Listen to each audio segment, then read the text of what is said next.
Hello, comrades, and welcome to another episode of Cognitive Dissidence. As usual, I'm your host. I'm Jacob Shapiro. I'm a partner and the director of geopolitical analysis at Cognitive Investments. Joining me on the podcast today is John Fowler. John is the co-founder and CEO of International Intrigue, which is a newsletter about geopolitics. He's also a former Australian diplomat and international lawyer. If you want to check out his publication, it's internationalintrigue.io. I highly recommend it. It has some great insights, and looking forward for John to come back on the show in the future. It was great to get an Australian perspective about what is going on in the world. We recorded this on Wednesday, July 27th.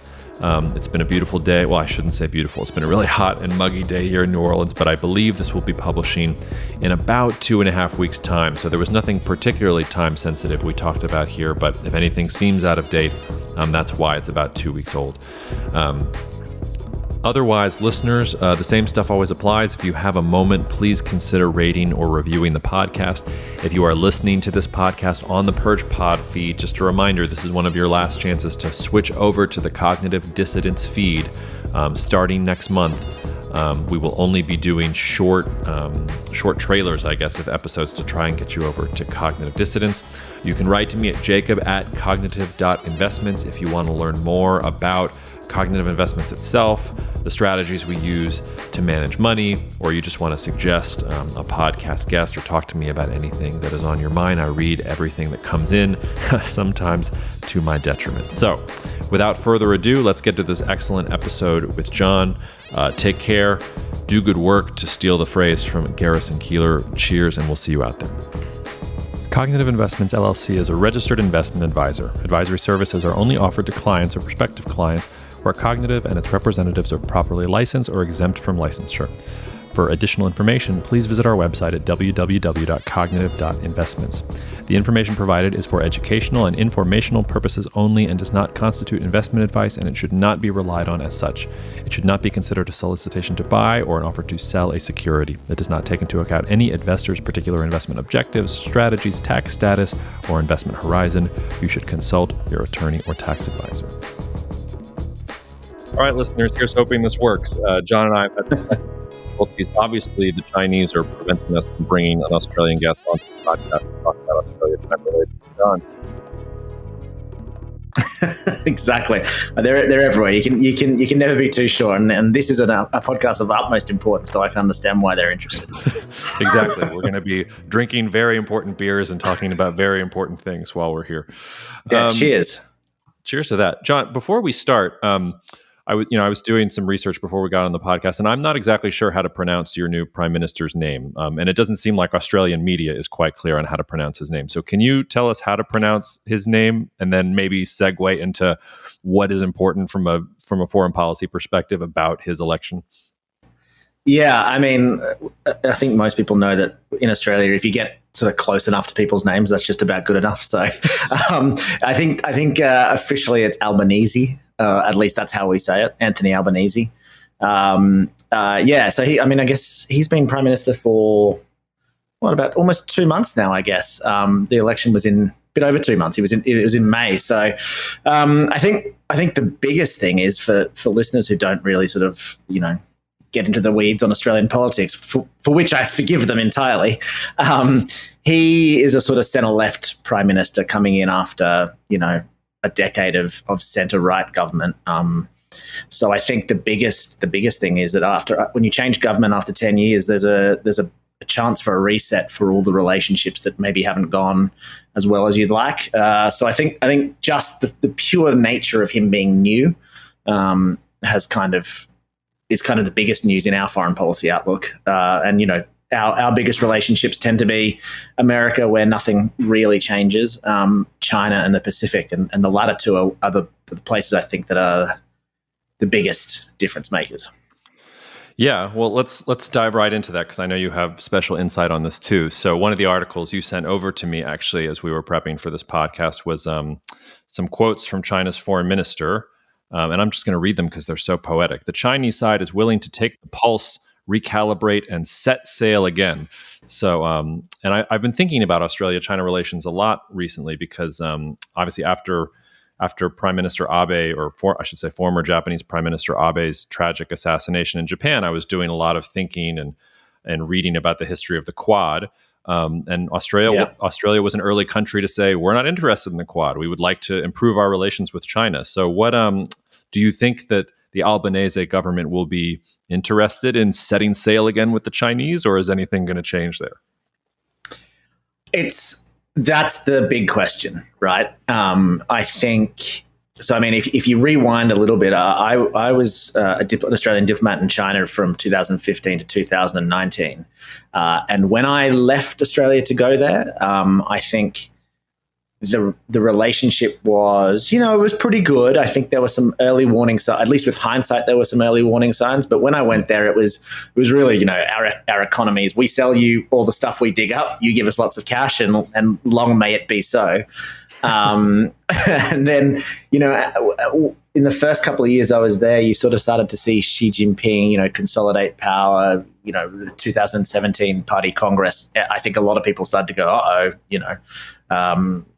things started to sort of look like they might not be as rosy as we'd thought. And then since then, I would say, it's been a pretty bad relationship, and it's at its lowest. I think the problem for a reset is that it's now been bad for like four years.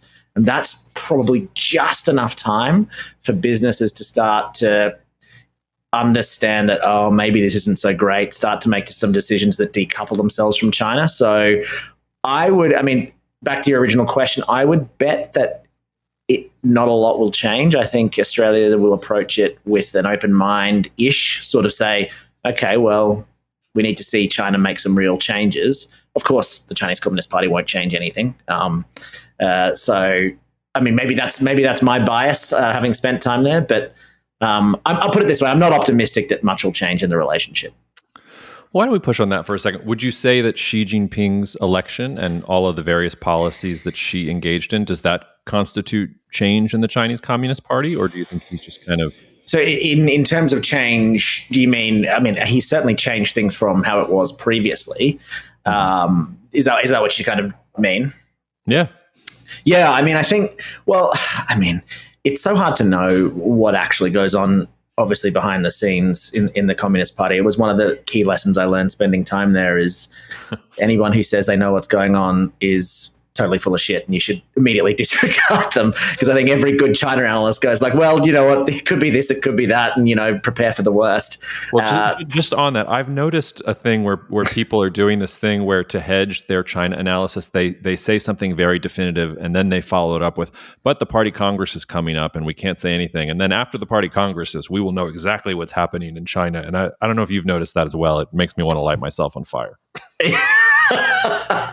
Yeah, exactly the same. It's always that way. And, when we get closer, there'll be, almost like fantasy sports leagues of who's getting elevated to the standing committee and who's out and what that means. And look, honestly, it just, the only thing you can be sure about is that, I think, in my opinion, is that even though it presents itself as a unified kind of, all people singing from the same hymn book kind of political environment, you can be sure that they're having the same fights that, America, the UK are having. They're just doing it behind closed doors. So that's about the only thing I'm sure about when it comes to China.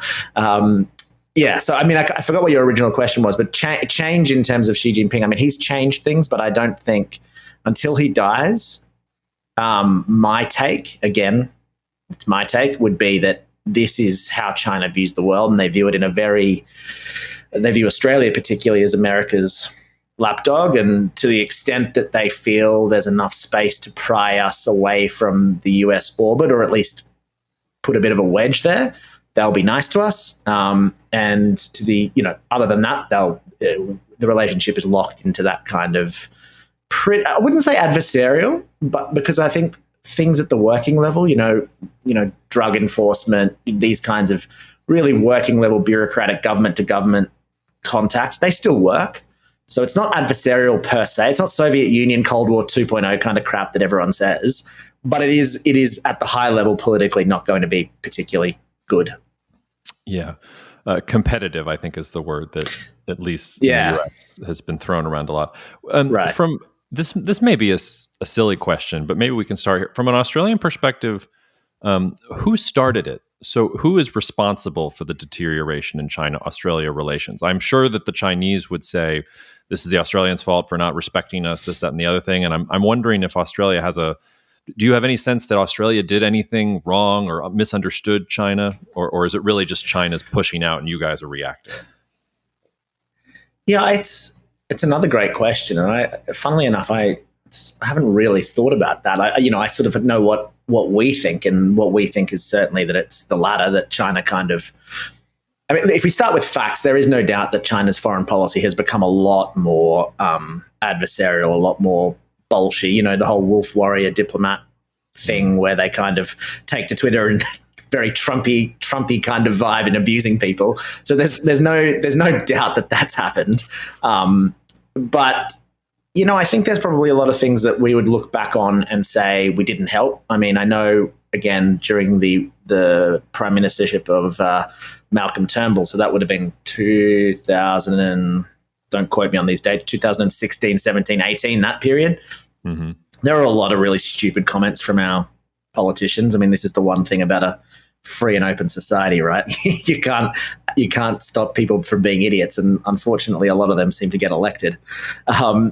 So we had a minister for the Pacific at the time make really pretty derogatory comments about the Pacific and about China and these kinds of things. And the Chinese Communist Party is, if they're good at anything, it's good at feeling aggrieved. So they immediately pick that stuff up and sort of play the victim.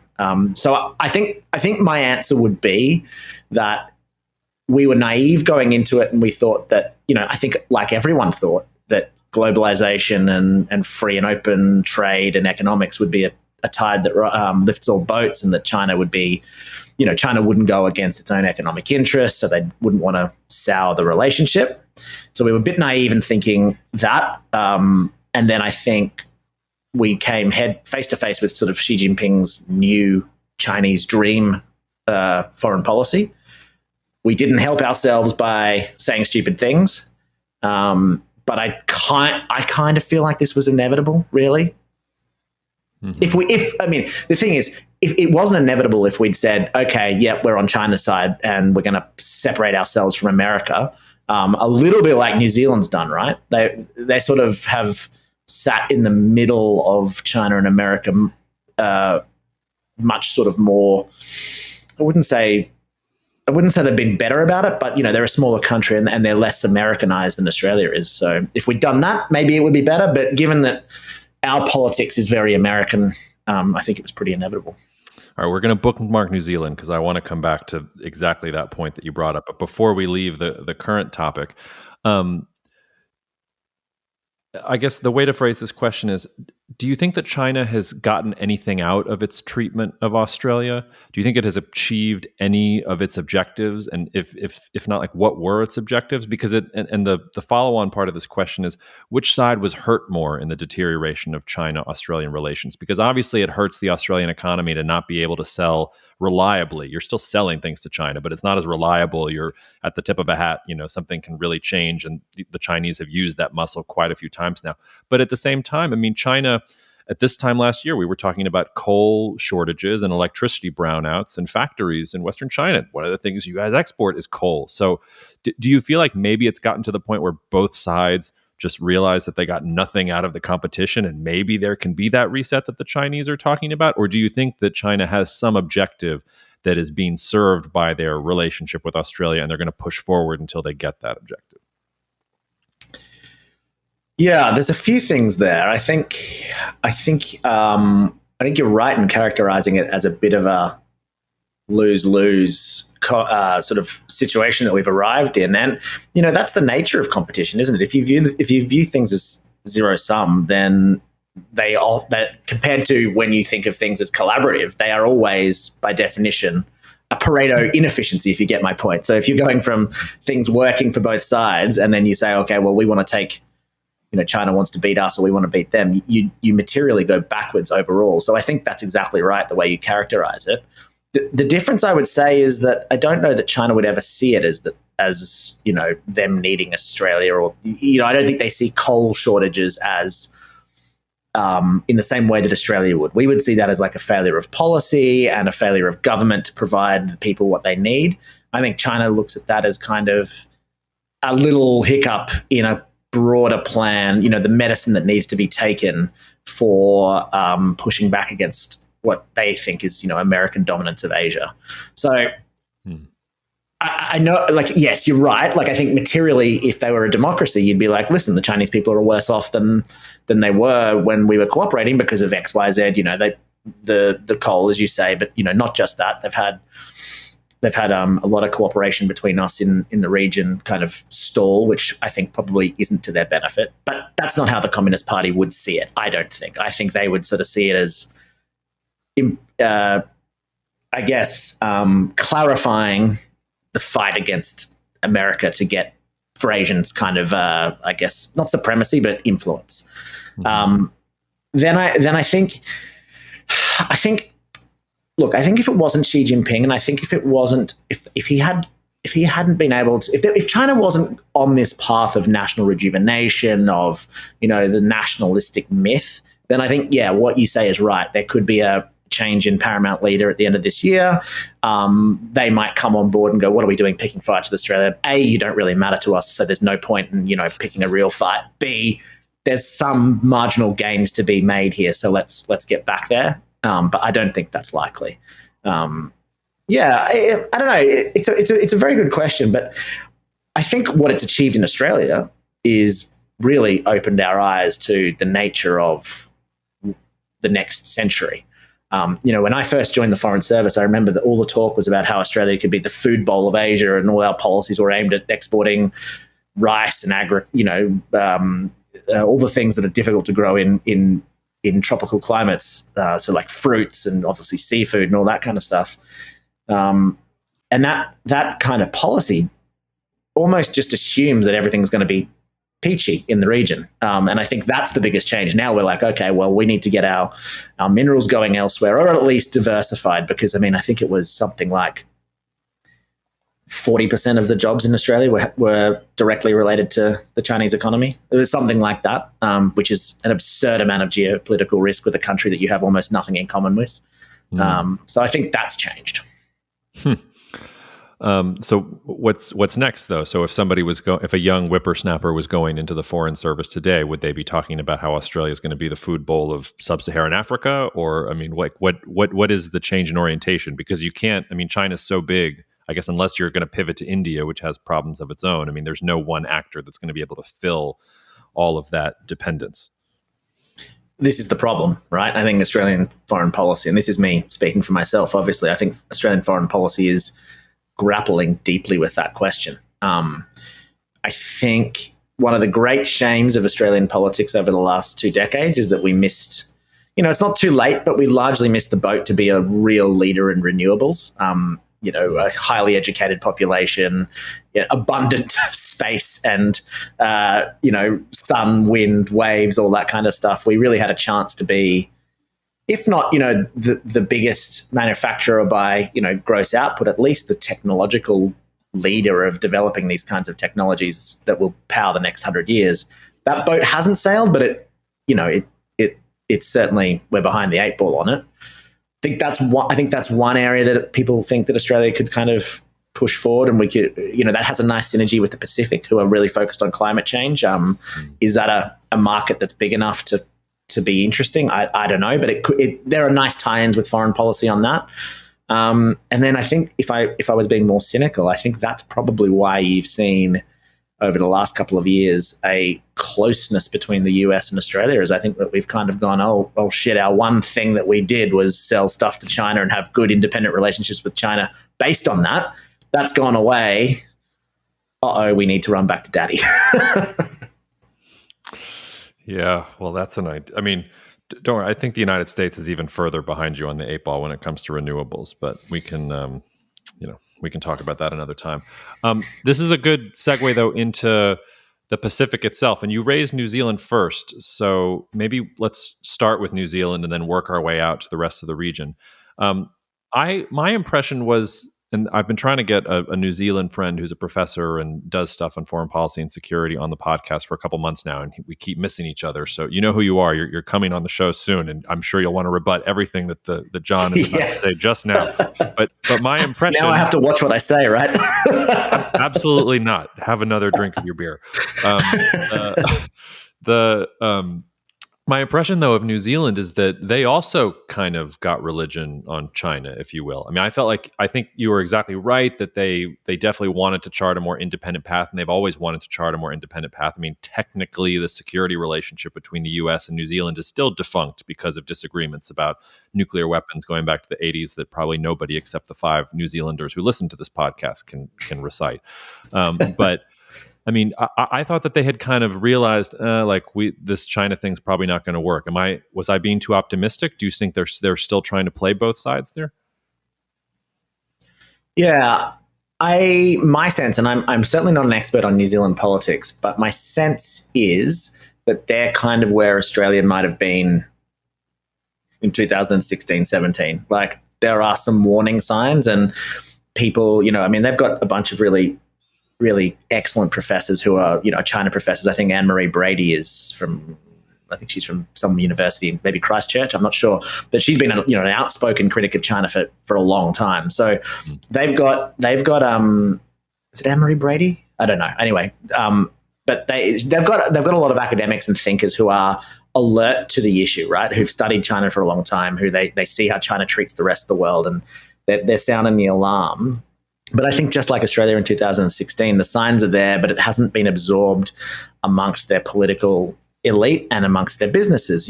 Fonterra, the dairy company in New Zealand, still sells most of its product to China, and baby formula and all that kind of stuff is hugely important for the New Zealand agricultural industry, which is also hugely important for their economy. So I don't know that they've seen religion. I think there are warning signs, and I think they are naturally more suspicious of America than we are through the nuclear stuff, but through 3 or 4 decades of kind of from the nuclear stuff back in whenever that was, the late 80s, I think it was, when you guys couldn't, dock your boats or whatever it was, through to now. I think there's just generally been a bit more skepticism towards the US than there is in Australia. But do I mean, you know what, they and I mean, no disrespect to New Zealand here, but they may be small enough and unimportant enough that they can walk the line, right? Like they can sort of say, listen, we're not going to pick sides, and no one's going to force them to.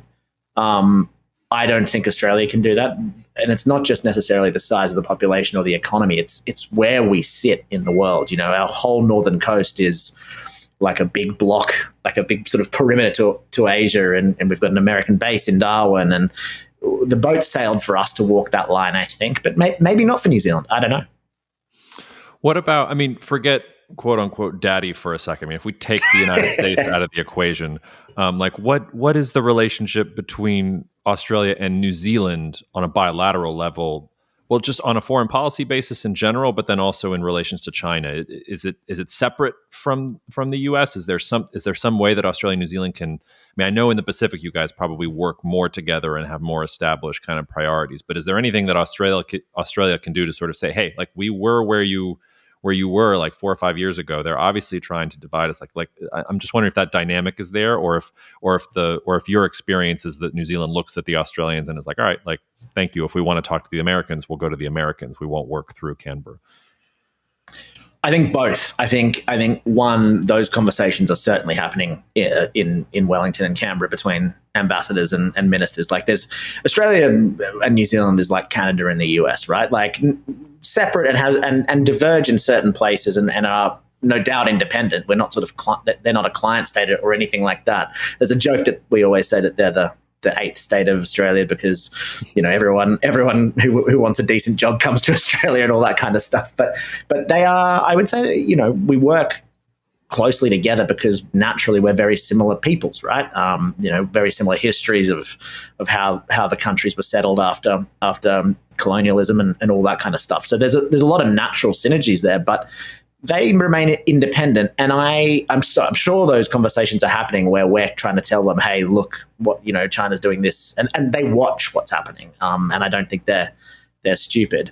But I'm certain that they make a very clear point of maintaining those independent relationships. They would never work through Canberra on an access basis. They'll work with Canberra to achieve goals that are better when we can collaborate, but there's no way they'd ever outsource any of their foreign policy to us in the way that maybe, a smaller European country has outsourced it to the EU or something like that.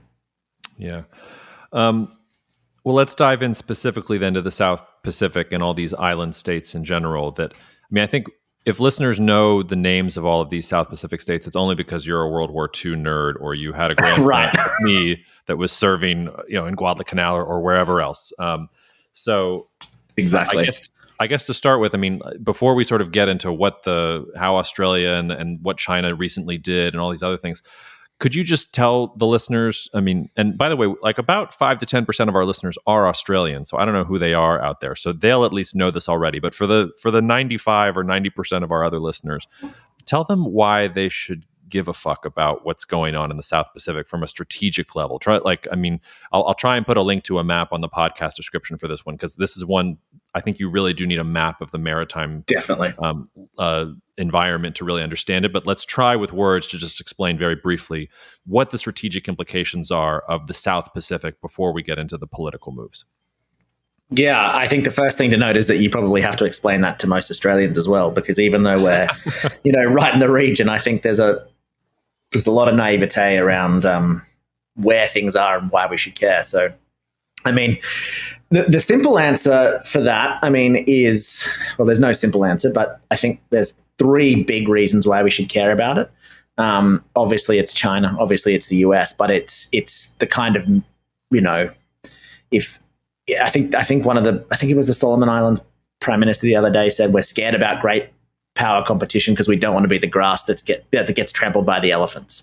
So that's one big reason that this area is so important going forward now, because they are the people who are going to be in the middle of any, God forbid, war, but even just geopolitical competition.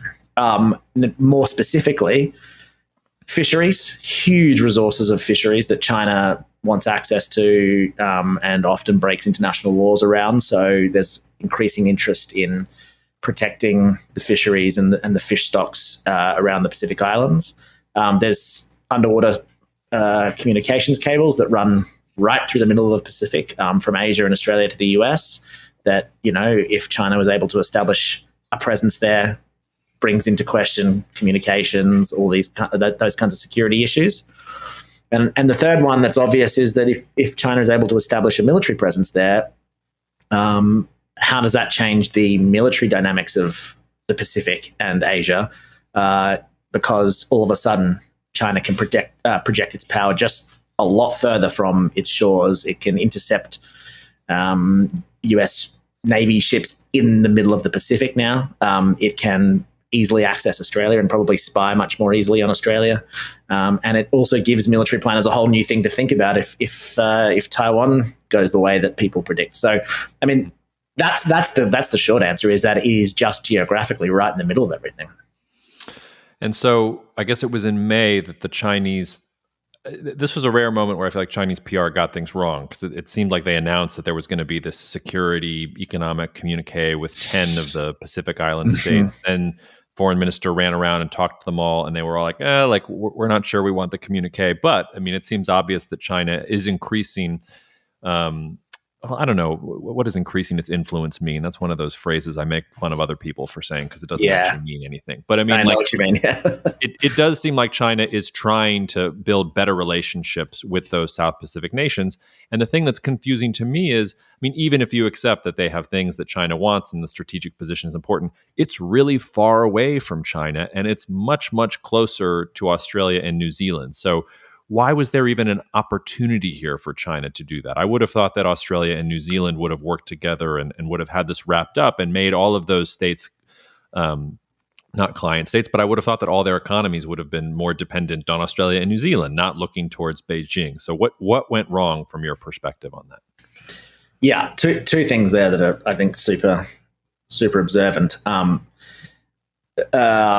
Let me take the second one first. I think you're exactly right, and it is an Australia, New Zealand dropping the ball kind of, and the US dropping the ball. I wouldn't say it's necessarily dropping the ball insofar as they are economically dependent on Australia, New Zealand, the West for mostly their whole economies, right? Like Australian aid is makes up a huge percentage of a lot of those countries' GDP.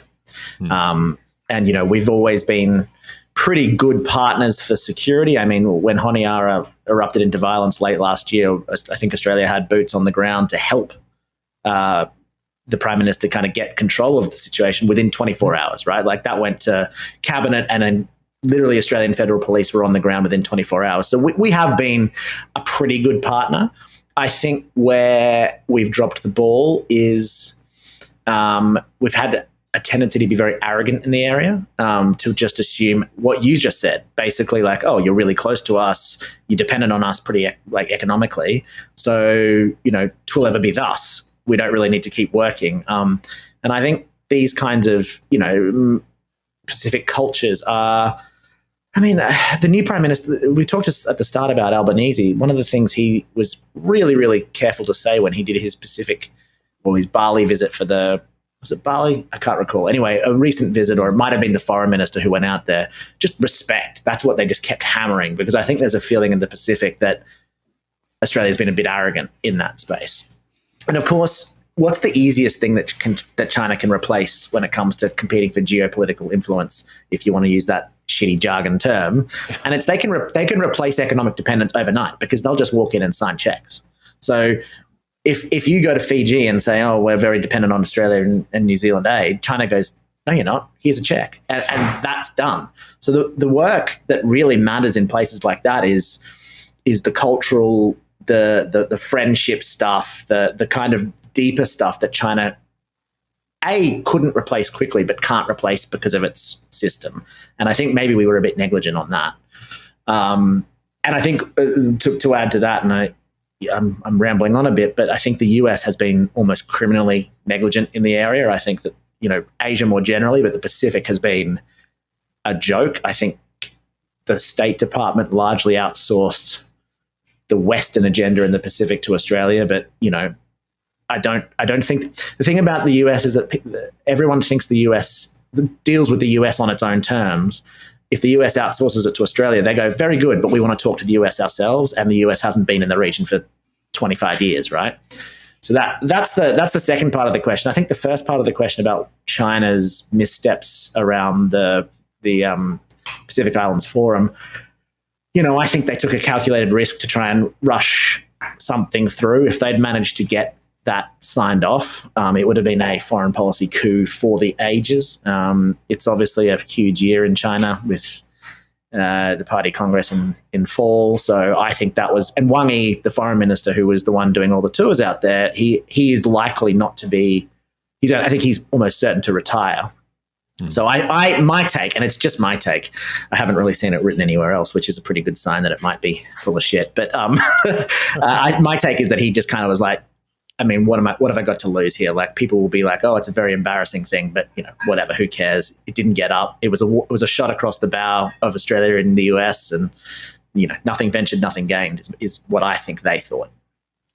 Yeah, but don't worry. The United States is opening embassies in Kiribati and Tonga, so all of this is going to be completely solved, and everything is good from here on out. I will say, when I was reading the White House readout, and I think they gave this to Vice President Harris, although that also tells you what the White House thought about the importance of this even this year. Correct. But I did notice in her statement, she said a couple of things. She said that they were going to bring the Peace Corps back to the South Pacific. Why wasn't it already there? She said they're going to reestablish a USAID mission there, which we actually, Lewis Luck came on this podcast a couple months ago. Listeners, if you haven't checked out his book, please do. He's a former regional director for USAID, and sort of talked about the importance of USAID in the context of US soft power. The fact that it's not there, that they have to reestablish, I mean, that sort of stuff kind of blows my mind as well. But I thought I might also just ask, where does New Zealand fit in this part of the equation? Because I would think that at least on this particular issue, you guys would be on the exact same page, and that Australia and New Zealand would be working together, even if you're maybe not on the same page as trust in the US or with China. Is New Zealand with you on the South Pacific, or is there even sort of tension on that relationship? No, I think we're pretty lockstep in that area. I mean, there's probably differences at the working level that I don't really understand or have a knowledge of, but I think we're pretty lockstep. And New Zealand obviously has huge interest in the Pacific. They've got a huge Polynesian and Melanesian population, and they're much better at being in touch with that history of their culture than we are. That's for sure. And they have a history of being involved in the Pacific for forever. So I think we're lockstep on that. I think that they just by the nature of their size, they can't do as much as Australia can do. But yeah, every time I see something happening in the Pacific, it is often a collaboration between Australian aid or New Zealand aid or the Defence Forces or whatever it is. So what do you think the South Pacific looks like in 5 years from a diplomatic perspective? Do you think that Australia and New Zealand will be able to overcome some of their missteps and be able to push back some of China's attempts to push into the region, whether economically or politically? Or do you think that we're just watching the beginning of China doing this and that it's just going to be a lot more China and you're going to have to get a lot more concerned?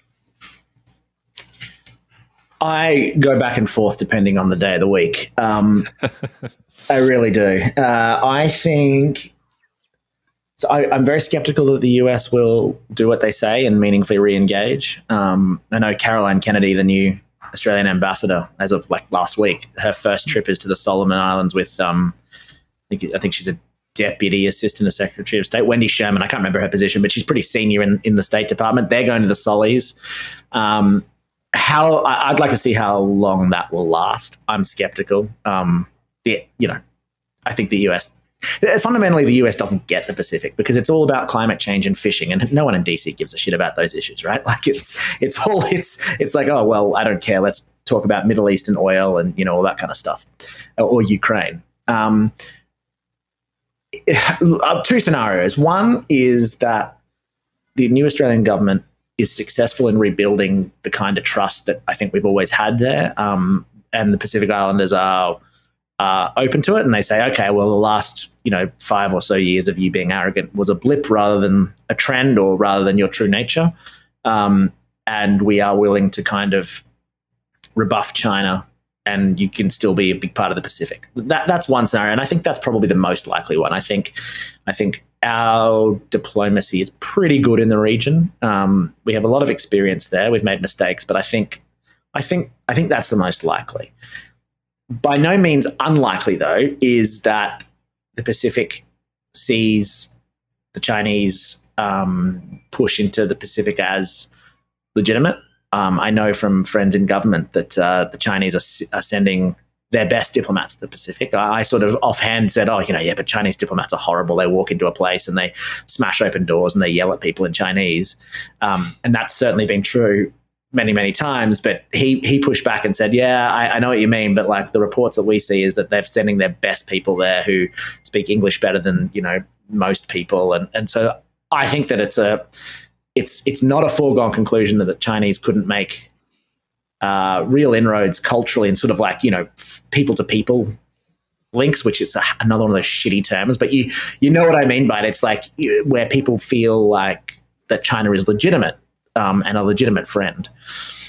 So, I mean, those are the two outcomes. And if China is able to convince that, like you could see, certainly the Solomon Islands where their prime minister is a bit of a renegade, you could see a Chinese port, or at least a port sharing arrangement where Chinese naval ships are allowed to restock and refuel in Honiara. You could see that within a couple of years.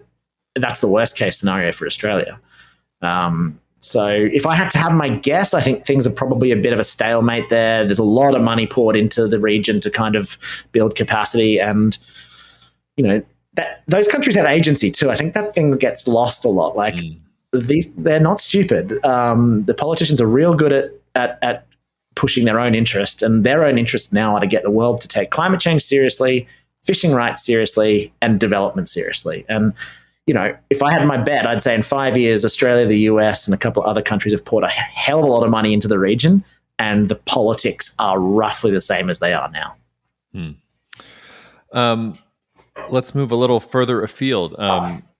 we're recording on July 27th. This will come out in roughly 2 weeks or so. But maybe the big news, I feel like the biggest news in the Indo-Pacific this week is Indonesia's president's visit to China and in some ways the strengthening ties between Indonesia and China. And I think in some ways, I would actually argue that maybe the South Pacific even gets more press in the United States than Indonesia, which everybody seems to ignore, despite the fact that it's one of the most populous nations in the world. It sits astride some of the most strategic landscape in the world. And I know it's critical for Australia. So let's not commit the same mistake as everybody else and talk about Indonesia for a second. What is your view of Indonesia from an Australian perspective? I'm so glad you mentioned that, because it's a enduring mystery to me why the world ignores Indonesia. I suspect it's just because they are geographically kind of in the middle of nowhere and they're not sort of, white and anglicized. But it's odd to me because, as you say, there's 250 odd million people there.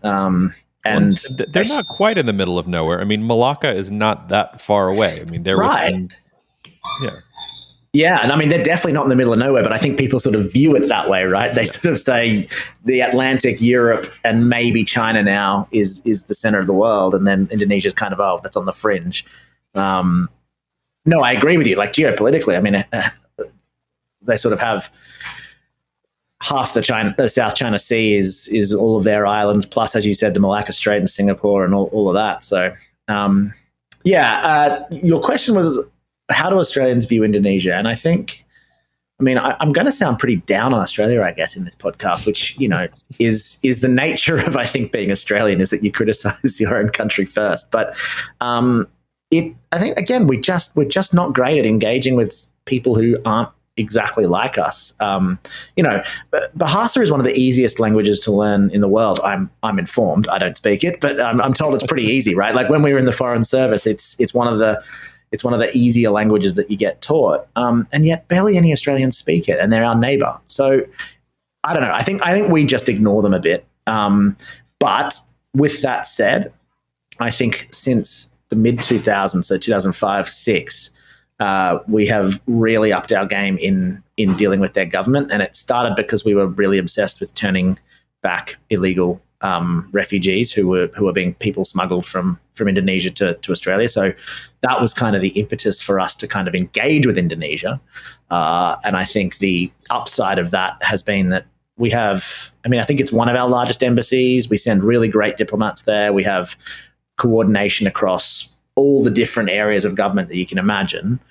So I think we're getting there, but in popular culture in Australia, it's still kind of not even a thing. Apart from Bali, of course. If you've ever been to Bali, you'll see a billion Australians getting pissed out of their brains on cheap piss. Well, all of the Five Eyes like to export our problem children to different beaches of the world. Yeah, I think it's the Cancun of Southeast Pacific. I guess so. Are you concerned about Chinese-Indonesian relations, or do you think that Indonesia is large enough and pragmatic enough that it will chart a more independent course? China is a huge investor in Indonesia, but Indonesia, it's been bad if you're buying palm oil in the world right now. It's been bad for you. Indonesia's protectionist policies. If you want access to Indonesia's nickel and all the other things that they produce, they're protecting all of their minerals in a way that most countries aren't, and they've been ahead of the curve there. So I think there's some hope from my perspective that they're not going to be in anybody's camp except their own. Is that your view? And maybe that's why Australia worries about it less, because you know that they're not in danger of teetering? Or do you worry when you have these things like the visit of Jokowi to China, when he's batting eyelashes at Putin and talking about Russia? Do you worry that maybe they're swinging the other direction? No, I think you put your finger on it there. I think they are fiercely independent. I think something that you and I agree on is that the world is moving into a multipolar kind of future, rather than these fairly lazy comparisons of the Soviet Union and the US. And Indonesia, I think, sees itself very much as almost like in the same way that India might see itself, or Turkey, where they're these countries that can kind of not play both sides, because that sounds cynical, but just relentlessly pursue their own interests and work with people where it suits them. And I think they've been good at it. When it comes, well, firstly, the Jokowi visit to Beijing, I read as a little bit more G20 oriented than anything more substantive. I mean, I think it's a good thing for their bilateral relationship, but I see that as him kind of, making sure that the G20, while they host it later this year, is a success, that everyone attends. The first post-COVID, that's what they'll say, first post-COVID meeting, and let's get out of this all together. So I see it more because he's off to South Korea and Japan at the moment, I think. And, obviously he went to Russia. So I see that. I mean, it's not only that, but I see that as the major driver for those visits. I mean, I would put money on the fact that if they weren't hosting the G20, he probably wouldn't have made those visits, right? And in terms of their relationship, I think the biggest sticking point is just the South China Sea stuff. I mean, as I said, Indonesia claims at least a portion of that southeast corner of it that China says falls within their 9-dash line. And Indonesians are fiercely nationalistic. Every election they have a general or a former military officer kind of promising to make Indonesia great again. So like that doesn't bode well for them. And then you pile on top of the fact that they're are they the most populous Muslim country in the world? I think that's right. If not the most, then yeah. That doesn't play well with the communists. They're the most populous Muslim majority country in the world. Right. I forget if India technically has more Muslims than right. Indonesia. It's close. I forget which it is. A lot of Muslims anyway. And that doesn't bode well for relationships with China, because China is, doesn't love Muslims. Yes, I mean, you heard it here first on the podcast. A lot of Muslims in Indonesia. Yeah, there's that kind of stuff that people tune in for, right? Breaking news. We've been talking a lot about China, Indonesia, the South Pacific, nations that have a lot of nations that suffered from colonialism and sort of struggled through that and have very different cultures and backgrounds and history and language than you and I do, sitting in Australia and the United States. I thought we would turn now to France, who the United States and Australia also succeeded in pissing the crap out of in the context of everything that's going on in the Pacific. So I don't know if listeners remember this. So why don't I just serve up the softball to you and ask you to explain, first of all, what happened with AUKUS, or whatever people want to call it. We have the Quad, we have AUKUS. We really, I still can't figure out. We just need like a ministry of geopolitical branding to make this stuff less shit, right? Like AUKUS and Quad and trilateral, multilateral, 1.5 channel, it doesn't mean anything. I'm still waiting for somebody to give me some kind of abbreviation for the 5 eyes that doesn't sound completely pretentious and that I can actually pronounce. I'll buy anybody a beer who comes up with it. But tell us what happened with Australia and France and why the French got so mad at you. Yeah, well, so I mean, for background, for anyone who's not aware, AUKUS is the sort of US, UK, Australia, it's a security kind of agreement, I'll call it, to provide Australia with nuclear technology for submarines. I think the very obvious aim of that is to give us the ability to kind of project naval power into the South China Sea and into the Taiwan Strait with nuclear submarines, which are obviously the way to do that. So that's a very controversial deal for lots of reasons. Nuclear I can never say that. Nuclear non-proliferation. There we go. And lots of other reasons. But the one that pissed off France was that we had entered previously a deal for the French defense industry to build us a fleet of submarines by, let's call it 2035, that were conventionally powered. Or I'm not an expert on this. They were conventionally powered, but, special in some other way. But they weren't nuclear powered because we don't have that technology ourselves.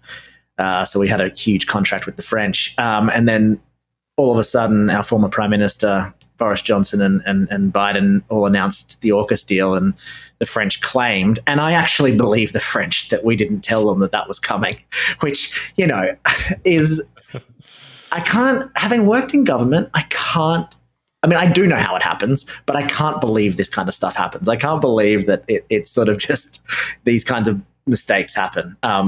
But, the former Prime Minister was was very, very powerful, and it was a thing that he was pushing. So I imagine he pushed it through and didn't feel the need to deal with the diplomatic niceties. So the French got very upset. I think the French foreign minister said some pretty outrageous things, which in the history of kind of Australia-French relations, which are very good, right? I think they were kind of reflective of how upset the French were, and rightly so, I suppose. That said, I will say that the reaction in Australia was a bit like, yeah, well, you're making shit submarines, they're late, so deal with it. So, that's the typical Australian reaction. Are you concerned at all that French-Australian relations won't recover, or that France will be working at cross purposes in the Indo-Pacific, or is that one of the reasons maybe nobody really cared to tell them? I think the latter. I think we'll be fine. The simple fact is, most of our interactions with France come at the working level. Again, a lot of naval stuff in the Pacific and in Antarctic waters. It's fun. I used to be a lawyer in the Australian government's sort of Antarctic division, and we worked pretty closely with the French on patrols of illegal fishing in those waters and all that kind of stuff. But none of that depends on political relationships, right? It just goes ahead between the working level folks. So I don't see any long-term problem with the French relationship. I mean, I don't think it's a good thing. You don't want to do that kind of thing too often, otherwise you start to get a reputation as a pretty awful partner, and other countries start to take notice. But I think as long as it's a one-off thing, and the new prime minister, and I think he has been to France and sort of kissed and made up. So I think that's probably the end of it. I didn't know that about you in Antarctica, and it actually makes me think a little further afield, which I hadn't planned to ask you about this, but I've been thinking a lot about, I mean, in the United States, it's become, I won't say in vogue, but in certain circles, it's become sort of fashionable to start thinking about Latin America again, because for a long time, the United States ignored Latin America. I would argue we're still ignoring Latin America in many ways, but you're starting to see companies saying, "Oh, maybe we should think about relocating some supply chains to Latin America." From an investment perspective, Latin America is, I think, one of the most interesting places in the world.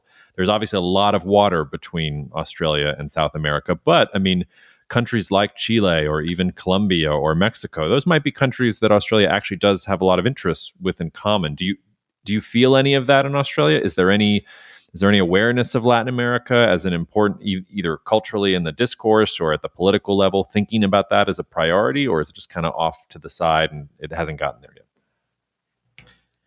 Yeah, it's an interesting question. I think the answer to like the cultural kind of stuff is no, we don't really think about them. We love to travel there. We think, I think we have, like, Australians are very positively disposed towards South America as a place. And I think, any politician who said we should, improve ties there would have no problem convincing Australians that would be a good idea. But I think, as you said, there's a lot of water, right? And I think beyond, all the stuff that makes countries come together, which is travel, trade, we don't do a hell of a lot with South America.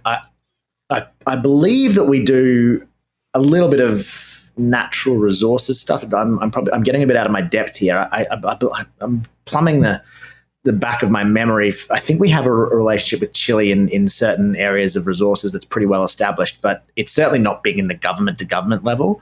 Where I have experience and where we have been working with countries across South America for a long time is in Antarctica, which, you mentioned it.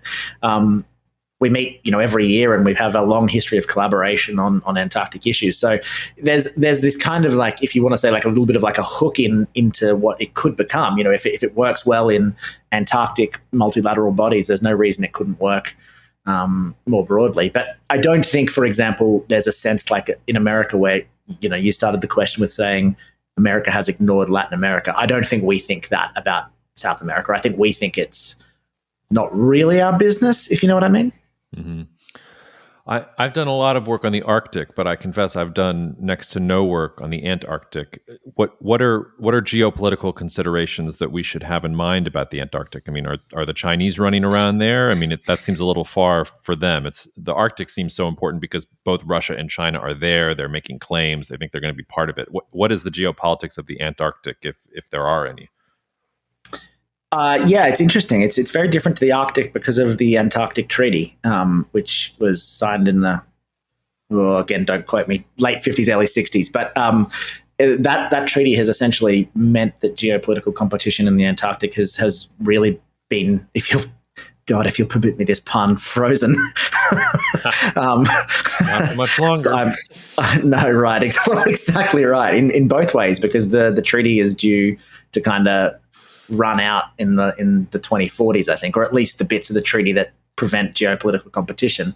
And that they've banned nuclear testing and nuclear development, and they've banned mining and any extractive kind of resources down there. So you have this kind of situation where no one has, technically no one has sovereignty. There's a lot of claims, but no one owns it.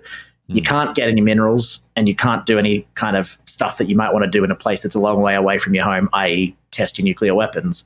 So I think that Antarctic is a really interesting sort of test case for what geopolitical cooperation looks like, because you mentioned China. Are they playing around in the Antarctic? You bet. And they're doing it basically because we let them. They all their scientists, or a lot of their scientists, go down through Hobart, and we facilitate them onto the continent. We collaborate really closely with the Chinese Polar Institute. The name escapes me, but we do a lot of work with them. The question is, I know the mining ban runs out in about 2045, around then. And I think the geopolitical question of Antarctica is it going to be like musical chairs? Everybody who's kind of building the capacity to be down there and around there, if that ban, as I think is likely, doesn't get renewed, what does China look like when all of a sudden, what does Antarctica look like all of a sudden when we look at all the different resources that are available down there for extraction? I'm going to show my ignorance here. What resources are down there? I really haven't thought about it that much. Are there substantial mineral reserves there? Yeah, I think yes. The answer to that is yes, and I think it's all the kinds of stuff that is. I think it's rare earths. I think it's everything really. It's a giant continent, and it's deep sea stuff, and another thing, not just minerals. It's the fishing stocks are all protected, and very rigorously enforced. So if they become a free for all, which hopefully they won't, that would be huge. I think the biggest thing now is just those resources are not easily extracted, right? Because of conditions, ice, all the normal kinds of things. But if you kind of look at what's going on in Antarctica now, with everybody conducting science experiments and being very collaborative, a cynic might say, well, that's kind of developing the know-how for once the music starts, being able to kind of get up to speed very quickly and kind of take advantage of the continent.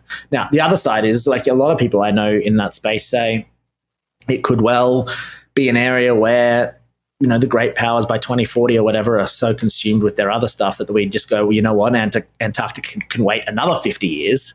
Because the context of the Antarctic Treaty was that it was signed at a time when everyone was exhausted from fighting a war, and then the Korean War and the Cold War had just started, and the world basically said, oh, fuck, we can't do another thing, so let's just put that off.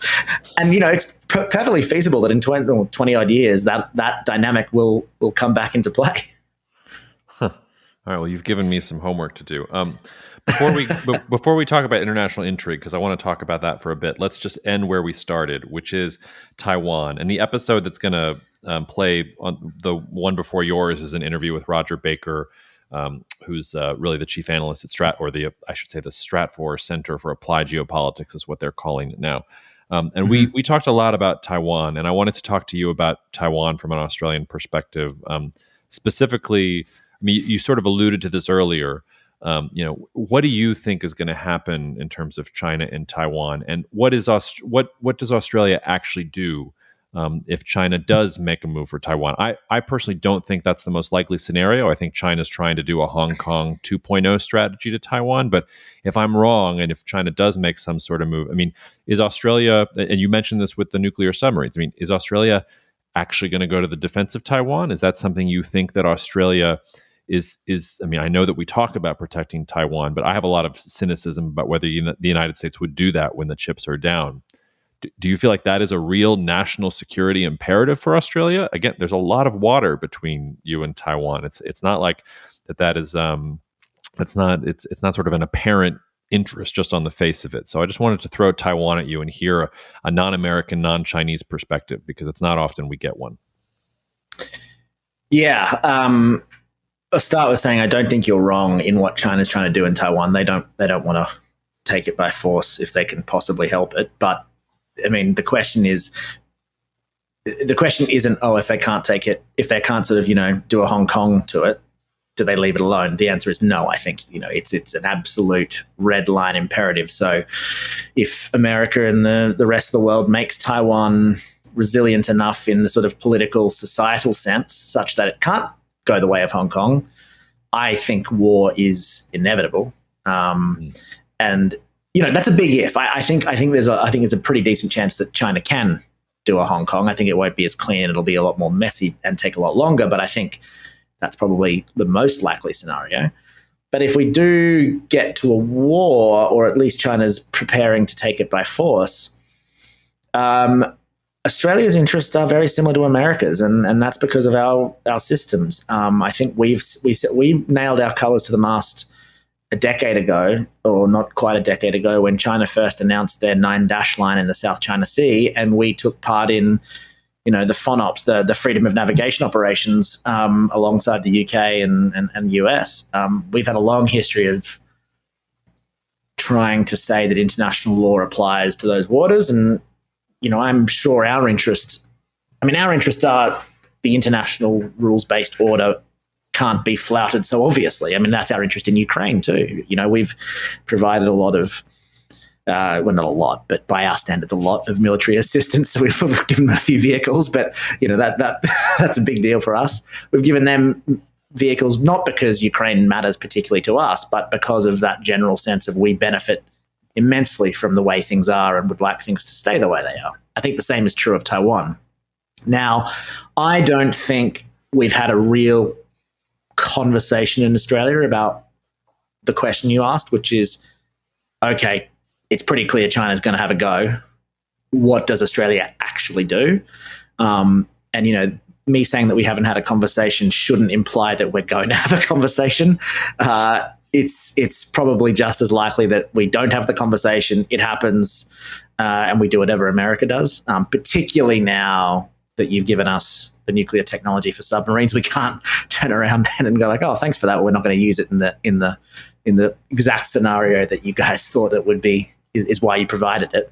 So I think really the short answer to your question is our interest is generally what we see as sovereign nations, and diplomatic bullshit aside, Australia views Taiwan as a separate country. Diplomatically, we don't. Diplomatically, we have a representative office in Taipei. We do the whole one China policy, all that kind of stuff.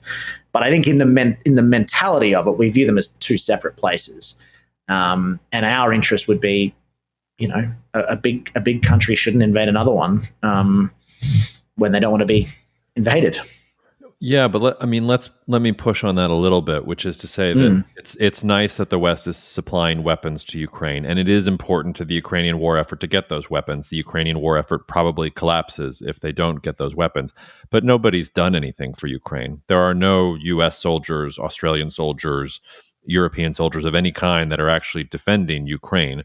And Russia, I don't expect that China will make the same types of military miscalculations that Russia will. I imagine that if China is pushed to that kind of end, that it will be a little better prepared than Russia was. Do you see a scenario in which there are Australians that are working with the Japanese and the Americans to actually defend Taiwan, or is this all sort of a deterrent mechanism to say, China, we really don't want you to do this. Like, we're going to do all sorts of things with the dollar and economic sanctions and make life really difficult for you if you do this. But is it that imperative for Australia? Do you think that you see Australian soldiers picking up arms to defend Taiwan if the worst happens?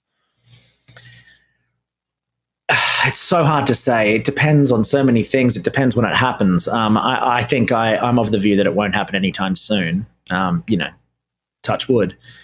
I can see a scenario where an argument is made for some sort of vague domino theory, some sort of vague, the Japanese marched their way down through Asia in World War II, and they were only really turned around at the edge of Papua New Guinea, next stop Australia. So let's not let it get that fucking close.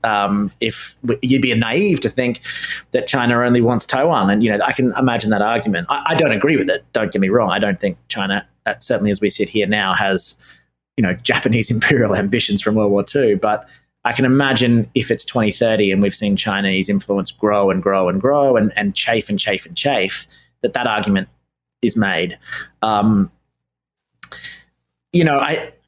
It's hard to, I don't like comparisons to Ukraine because it's so different, obviously. But the comparison might be something like if Russia didn't have, and China does have nuclear weapons, but if Russia didn't have nuclear weapons, do you think that EU countries would have provided troops to defend Ukraine? And it's possible, right? Like if that whole argument had been made by, Russia is doing what Nazi Germany did and is, Poland is the line, we've got to commit troops. Perhaps that could happen. And in that scenario, Australia is Europe for Taiwan, right? Like if those political calculations get made and we say, now is the time to stop appeasing China, now is the time to stop it, we have to make our stand here, then I can imagine us committing troops. Now, I don't think it's likely. I think we will do what we do now, which is sail ships up through the Taiwan Strait. We will, make noise at all the multilateral institutions that we can. And if China invades, we'll do what we've done with Ukraine. Maybe more. Maybe we'll be involved on the periphery of, more naval operations and that kind of stuff. But no, I think you're right. I don't think that we'd do anything directly. But, Australia is a country whose national myth is about providing cannon fodder for the British in World War One. Gallipoli is our founding thing that people celebrate every year just as strongly as they did, 50 years ago. And that really was sending Australian troops to be slaughtered in Turkey. And God knows we had no interest in Turkey. So, it's all these, there's so many different variables, but I'd put it at a low likelihood, but I wouldn't say a rational geopolitical assessment of our interests would necessarily prevail. If this podcast was huge, it's already mildly successful, but if it was hugely successful and I had a huge budget and I could afford to buy music rights and things like that, I would have Waltzing Matilda playing in the background as you were talking at the end there. So I'll save the listeners from humming it. John, before I let you go, talk to us about International Intrigue and what you're doing with International Intrigue and why all of my listeners should check it out. Okay. So I founded a media startup about 10 months ago now, with the idea, we've kind of hinted at it through this conversation, with the idea is to kind of make geopolitics, global affairs more accessible to people who don't live and breathe the jargony kind of stuff. I think we share a conviction that the last 30 years are a bit of an anomaly in terms of geopolitics not really mattering for most people, most businesses, most everyone. And that the next 30 years are going to be very different. So we sort of, the idea of it, well, I should say what it is first. It's a daily newsletter at this point that kind of breaks down big issues in geopolitics, much in the way that if your listeners are aware of Morning Brew and those kinds of newsletters, we like to say we're doing for The Economist what Morning Brew did for the Wall Street Journal. So that's the kind of tagline, bit more accessible, bit more enjoyable, bit more kind of, there's a few jokes, few memes, few GIFs in there. But the founding idea really came from I was studying in London a few years ago now and studying with folks who will be CEOs, leaders of all different industries. And none of them had a great sense of what was going on in the world and why it mattered. And that's not because they're stupid people. It's because there's not a great amount of content out there that is accessible for people who don't live and breathe this stuff. So, our first product is a daily newsletter where we're closing a seed round at the moment, which will hopefully let us build a couple new products. People can sign up if they go to internationalintrigue.io, I should say too. Otherwise, my team will kill me for not plugging. Yeah, my marketing team also wants to kill me half the time that they're dealing with me. So I relate to that on a deep level. Well, listeners, I highly recommend it. And John, I hope that you won't just come on once or twice. I hope you'll be a regular Australian voice on the podcast. It was so nice to spend some time with you, and we'll talk to you soon. Okay. Absolutely. I'd love to. I'm a regular listener and delighted to be on.